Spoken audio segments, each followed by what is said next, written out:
अस्सलाम वालेकुम, मैं हूं रुबाब चीमा। आप देख रहे हैं M99 न्यूज़। T20 फॉर्मेट में कैलेंडर ईयर में सबसे ज्यादा रन्स बनाने वाले क्रिस गेल का रिकॉर्ड पाकिस्तानी ओपनर मोहम्मद रिजवान ने अपने नाम कर लिया। वर्ल्ड रिकॉर्ड बनाने वाले मोहम्मद रिजवान ने अपनी जीत का सेहरा किस किस के सर सजाया, आइए उन्हीं से सुनते हैं। बिस्मिल्लाहिर्रहमानिर्रहीम। बिल्कुल जी, सबसे पहले तो ऑब्वियसली आपको पता है कि निज़ाम चलाने वाला अल्लाह जल्ल जलालुहू है।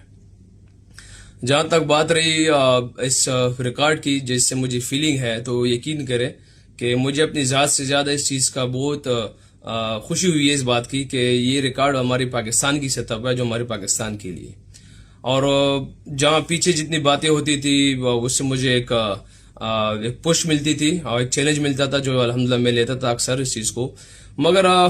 आप ज़रूर, अगर मैं इसका रिकॉर्ड की बात करूँ तो इसको मैं ज़रूर, मेरे जो हिस्सेदार है मैं उसको ज़रूर मेंशन करना चाहूँगा यहाँ पे स्पेशली। अगर मैं बात करूँ रिचर्ड बाइबस की,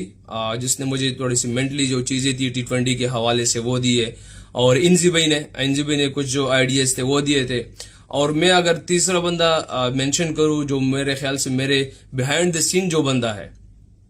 जिसने मेरी काफ़ी हेल्प की थ्रू आउट पूरे एक साल में, जिस ग्राउंड में जिसके किस्म की मुझे प्रैक्टिस ज़रूरत हुई उसने मुझे अरेंज की है, जिस बॉलर्स के अगेंस्ट क्या कुछ करना था मुझे अरेंज किया है, वो हमारे पाकिस्तान टीम के शाहिद असलम भाई है। तो मेरे ख्याल से मेरे पूरे का हिस्सेदार इस रिकॉर्ड में जो है ना शाहिद असलम भाई भी है, जिन्होंने मुझे अच्छी तरीके से हर जगह पे उसी तरह से मैनेज किया जिस टाइम मुझे रिक्वायरमेंट थी उस हिसाब से खेलने की। सबसे पहले तो चैलेंज था इस बात का कि यार, क्योंकि इससे पहले जो बातें होती थी कि यार ये खेल नहीं सकता, ये छोटी फॉर्मेट का प्लेयर नहीं है, ये नहीं है, वो नहीं है, तो आपको यहाँ पे एक चैलेंज लेना पड़ता है। वो जो आप इंसान के अंदर से बिलीव आती है, वो आता है, अपने आप पे ट्रस्ट होता है। और सबसे बड़ी बात, मैं जरूर इस बात को भी मेंशन करूंगा, जहां पे मुझे वो मौका मिला था ओपन पे, जो मैनेजमेंट ने मुझे जो फैसला किया ओपन पे जाने का, तो वो मुझे सूट कर गया। और वहां पे ना बेसिकली वो एक जगह थी मेरे जहन में भी ये थी कि यार लोगों ने मुझे मौका तो दे दिया आज, और ये एक मौका मेरे पास है, अगर इंशाल्लाह मैं अपने आप को प्रूफ कर सकूं, जो चीजें मेरे अंदर से है उसको निकाल सकूं, तो अल्हम्दुलिल्लाह वो एक जगह थी मेरे लिए जो टर्निंग पॉइंट था। और फिर अल्लाह पाक ने वहां पे मेरी मदद फरमाई, तो अल्हम्दुलिल्लाह एक वहां पे एक मोमेंटम बना मेरा, और जिस तरह अल्हम्दुलिल्लाह चला रहा है अल्लाह पाक आज भी चला रहा है। ये खामोशी के उसमें था सारा कुछ, पता ही नहीं चला। मैं भी तो बताना नहीं चाह रहा था, मगर बहरहाल जो हालत थी थोड़ा सा अजीब सी हालत थी, क्योंकि जब मैं हॉस्पिटल जा रहा था जिस टाइम फैमिली भी मेरे साथ थी होटल में, तो मैंने कहा, मैं सिर्फ यही कहा कि मैं नीचे जा रहा हूँ ECG के लिए होटल में इसी में। मगर बहरहाल वो जो हॉस्पिटल गए तो मेरी बिल्कुल सांस रुकी हुई थी, और दोनों जब डॉक्टर ने कहा कि इसके दोनों ट्यूब्स जो थे वो खराब वाली सांस वाली दोनों बंद हो चुके थे। हालांकि फिर वो मुझे कुछ बता नहीं रहे थे, क्योंकि उसने कहा कि सुबह तक ठीक हो जाओगे, चले जाएंगे। फिर जब थोड़ा से दोपहर का टाइम हुआ तो फिर उसने कहा कि आप शाम को चले जाएंगे। तो मैंने एक नर्स से पूछा, तो उसने कहा कि यार अगर आप 20 मिनट और लेट हो जाते तो आपके दोनों ट्यूब्स पड़ जाते, आपको ना अब यहाँ पे रहना पड़ेगा 2 रातें जितने भी हो सके। मगर बहरहाल वो एक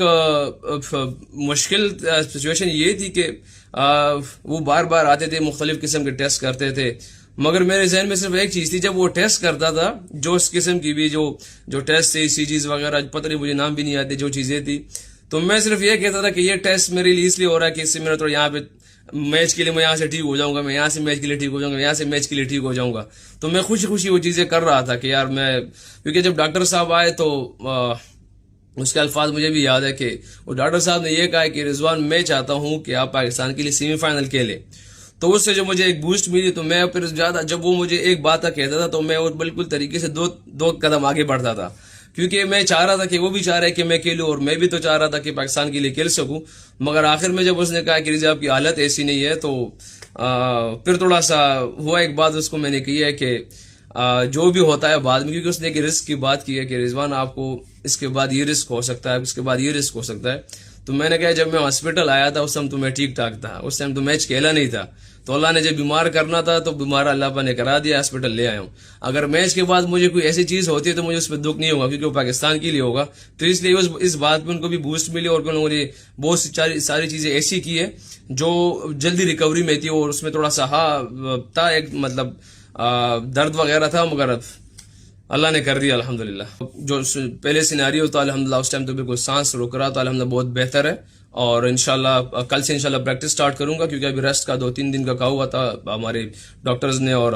फिजियो ने, तो अल्हम्दुलिल्लाह अभी रेस्ट किया, कल से इंशाल्लाह प्रैक्टिस स्टार्ट करूंगा। जहां तक पिलो की बात है तो ये तकिया बेसिकली मेडिकेटेड पिलो है, और मेरा आपको पता है कीपर का हमेशा से थोड़ा सा गर्दन का मसला रहता है, क्योंकि ऊपर नीचे बैठना होता है, हेलमेट फील्डिंग में भी पहनी रहती है, अगर बैटिंग है तो फिर भी हेलमेट पहना रहता है, जिसकी वजह से गर्दन जो है ना बिल्कुल सुकड़ सी जाती है और टाइट हो जाती है, जिसकी वजह से ये मुझे मेडिकेटेड पिलो जो है ना लोगों ने रेफर किया, इसकी वजह से मुझे काफी सुकून होता है रात को सोने में। और क्योंकि आपको पता है कि ऑब्वियसली जहां हमें रिकवरी जरूर होती है, तो रिकवरी में नींद हमें काफी जरूरी एक ऐसा अहम है जिससे हमारी रिकवरी बहुत जल्दी होती है, तो इसलिए मैं इसको कैरी करता हूं। और सम टाइम तो ये नजर इसलिए आ जाता है कि वो एक रात भी मैं उसको मिस नहीं करना चाहता कि यार एक रात का चांस लूं और इसको मैं बैग में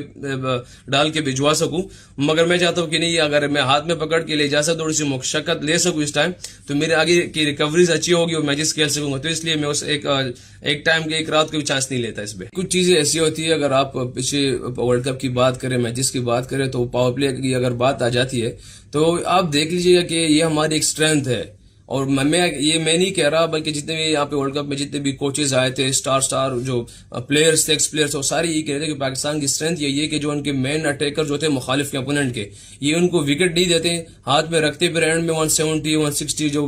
दुबई इस कंडीशंस में जो कर लेते हैं, जो सबसे मुश्किल वगैरह होती है। मगर मेरे ख्याल से हमें एसेस करना चाहिए कंडीशंस को। हाँ, मैं मानता हूं कि उस तरह पावर प्ले नहीं हुआ जिस तरह होना चाहिए, मगर आप देख ले, तो अगर आप